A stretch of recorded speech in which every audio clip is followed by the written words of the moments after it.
Hello students, this is Mrs. Miller, and the purpose of this video is to help you understand what an argument is. So you need to have the note-taking page 99 in front of you. This was handed out in reading class, but it's also in our online class, so you can print yourself off a copy if you need to. Now I'm going to go right to the book pages, and I'm going to ask that you follow along with me as I read, and I will highlight the information that you need to be adding to your note-taking page. So if I go too fast, just push pause on the video, and you can fill in your notes. Argument and persuasion. Have you ever tried to count the number of persuasive messages you see and hear each day? Letters to the editor, billboards, slogans on the back of your cereal box. Persuasive messages are everywhere.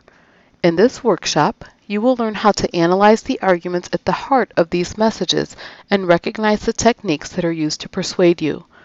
Armed with this knowledge, you can make up your own mind about messages and ideas that matter. Part 1.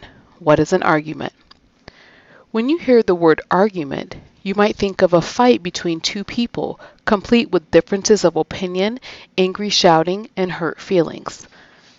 And this reminds me of some of the arguments I've seen here at school where one person is arguing with somebody else because they heard that that person said something behind their back, and there's differences of opinion and people are yelling at each other and there's a lot of hurt feelings.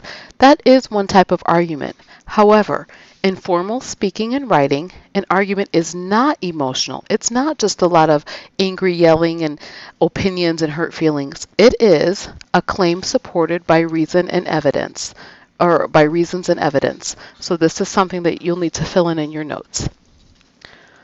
A claim is a writer's position on a problem or an issue. In other words, it's a writer's feelings about a problem or issue, and the writer's position is supported by reasons and evidence. Okay? A claim might be stated directly, as in this example. Crunchy puffs are an important part of a nutritious breakfast. So you can see here that the writer's position is that the crunchy puffs are important for a nutritious breakfast. Sometimes a writer's claim is implied. That means it's not stated directly. You have to figure it out, like as in this slogan, Juan for student council, let the good times roll. The slogan suggests that if Juan is elected, everyone at school will have more fun. Now, the strength of an argument depends not on the claim, but on the support, or the reasons and evidence that are used to prove the claim. It is important to evaluate the adequacy, accuracy, and appropriateness of the evidence, which can include facts, statistics, and examples. So when somebody makes an argument and they have different things to back up their argument or support their argument, it's important for you as a good reader to be able to evaluate the support that they have for their argument. Okay? Let's look closely at the elements of an argument in this example. And in your notes page, you're supposed to fill in an example of a claim, some reasons and evidence. And you can go ahead and copy this whole thing here if that's what you would like to do. So claim. All students in the United States should learn a foreign language. So that's the writer's position about students and having a foreign language. The first reason they come up with is because students in other countries learn foreign languages. And their evidence is, in a study of 20 countries, 17 countries required all students to learn at least one foreign language. Another reason is studying a language helps students excel in school. And their evidence is, one study found that students who took foreign languages had higher grade point averages than those who didn't. Their third reason was knowing other languages is important in business. Companies are often international. Employees must be able to communicate with customers and with each other. Now, you may not agree with all of the reasons or all of the evidence. Let's talk about the pieces of evidence and see if we think that they are good pieces of evidence. For number one, this first piece of evidence, I would say that that's not very convincing, because just because somebody does something in another country doesn't mean that that's what we should do here in the United States. So even though it is a piece of evidence and they used information from a study, it's just not the best piece of evidence.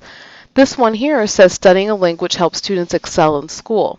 Well, my issue, this one is a little bit more convincing, but the cause and effect relationship is not certain. It's not, we don't know for sure that the reason that some students excel in school is because they're studying another language. It could be something like students who are already doing well in school are the ones who take a foreign language.